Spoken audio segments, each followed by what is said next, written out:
Hey guys, Pete here. This is my recap and review of Mr. Robot Season 4, Episode 3, titled 403 Forbidden. Elliot comes out of his shell, Whiterose as we know her is born, and Vera enters into the mix. This video will contain spoilers for everything that happened in Episode 3, so don't watch this if you haven't seen that yet. I'll recap what happened, discuss where I think things are going, and then we can have a discussion about it in the comments. This episode picks up with a flashback to 1982, where we catch up with then-director Zhang, who is meeting with IBM executives. We get the idea that he's intent on stealing intellectual property for them, and that he has a close relationship with his translator. Later we find out that they're a couple, and we watch as Whiterose reveals her true self as a trans woman in their hotel room. They have a plan that won't work out because of course it won't. Zhang doesn't get the US ambassador post and her partner commits suicide rather than going forward with a forced marriage to a woman. The whole sequence was well crafted and it tied in with her thought process as she's planning with her assistant Wang Shu, but I'm not sure how Whiterose having this tragic story in her past is supposed to sit with us at this point in the story. We'll have to wait and see if this is where they leave it, but I'd like to see more about how we got here from there, if you know what I mean. In the present timeline, Whiterose decides not to wait for Elliot and Price to make a mistake. Instead, he'll try to force them into one by giving Price what he wants. They'll call a Deus group meeting to replace him on the next day, which is Christmas Day, and there he will install Tyrell Wellick as Price's successor. Wang Shu doesn't like the idea, but Whiterose has made the decision, so that's where they leave it.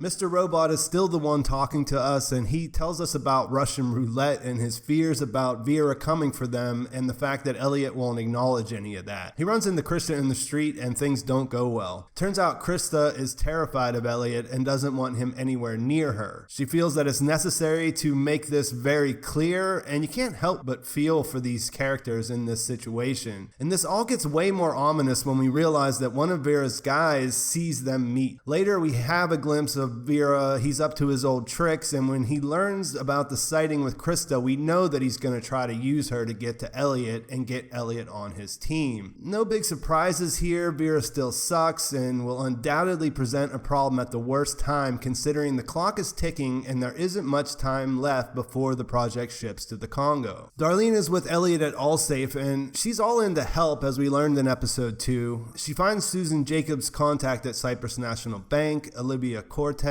and explains that they need to get physical access to her laptop from work. Elliot refuses to let Darlene do the job, and there continues to be tension between them. That all pretty much comes from Elliot's end. There's an interesting moment here where Elliot tags in Mr. Robot to try and talk Darlene out of doing the breaking and entering herself. When Robot playing the nice guy doesn't work, Elliot steps up himself and ends up scaring and hurting Darlene when he grabs her. It isn't a good look for our hero, and now that there's another alter in play after the last episode, it's the kind of thing that now makes you take a closer look and wonder if he's cycling. For what it's worth, they didn't do much to move the other one plot along in this episode after the reveal, but it stood out to me here how we have this new dynamic to consider in all of Elliot's scenes and interactions going forward.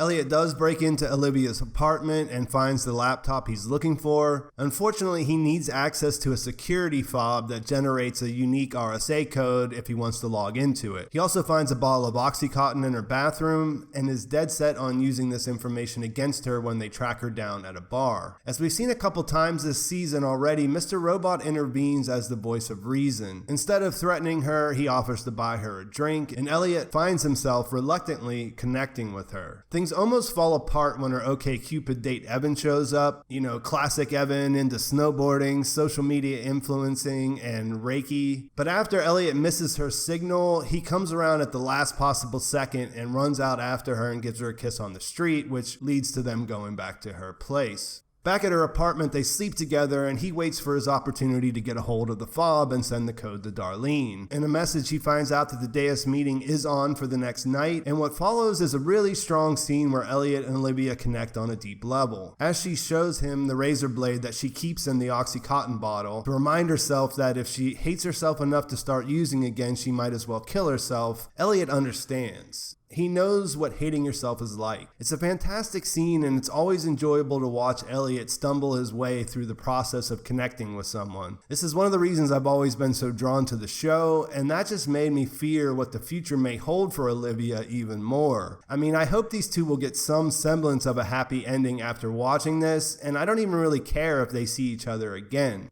But the context of him trying to steal the fob to get access to Dark Army accounts, and her being the connection to that, doesn't bode well for this new character at all. I'm holding out hope that her fate won't be similar to Shayla's or Angela's, but it's not really easy to do at this point. After we leave her apartment, Elliot realizes he's being followed by a white van. He can't go back to Allsafe for fear of giving up the location, so he decides to go home instead. When he arrives, he finds the door has been forced open. He decides to do what he would do if he had nothing to hide, only to find that it's Tyrell inside waiting for him. Since Tyrell isn't privy to the new information that Elliot is being followed, he blurts out that he's been named CEO, and hey, it's good news because now we can take them down from the inside. Elliot scrambles to write their listening on a notepad, and the episode ends with a shot of the band sitting outside doing just that. For the most part, this episode feels like a setup for the Deus meeting that almost has to happen in the next episode. It works as that, and it's not a bad standalone episode either, thanks to the human connection aspects that we saw with Olivia. Tyrell becoming the CEO isn't that surprising. He's in a position where the Dark Army feels like they can control him, so he checks out as far as what they need going forward. The Vera and Krista thing is just sort of like, ugh.